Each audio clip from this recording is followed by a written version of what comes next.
Don't sleep on recruitment agents. I know sometimes you can get bombarded with emails and unwanted spam and things like that. However, I have come across so many colleagues and friends, and a lot of them will say that when they are looking for a new job or looking for a new role, they completely bypass recruitment agents. Now, not all recruitment agents are created equally. However, if you do it right and you do your research well, you will find the perfect recruiter for you. Once you have found that recruiter, make sure you are prepared for the interview. It's not as intense as a job interview because they're there to find a role that is tailored to you. So first up, dress professionally and sharp. Secondly, before you go to your interview, you want to do some research.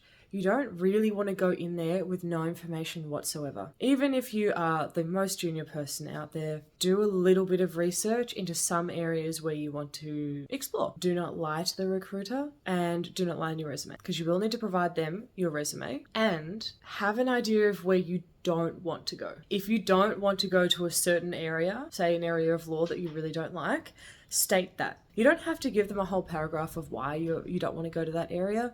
You might have past experience, you may not, you may just not want to go into that area of law. If you give them some areas you do want to go, more than one would be ideal. And then if you give them a few options of where you don't want to go, they might have more of an idea of where is best to place you. If you have worked somewhere else in the past and the recruiter asks about that previous employment, it's likely that they will. You need to be honest with them, but I would say professionally honest with them. Say you had an argument or you had a disagreement or you had an issue with a co-worker or your boss. You are allowed to mention those things. Unfortunately, these things happen. However, it's not advisable to go and start rehashing the whole story and getting into the details and the minutiae of everything. It's best to focus on this didn't work for me or the values weren't aligned. That way you're not throwing anyone under the bus whilst also remaining professional and honest to the recruiter and yourself.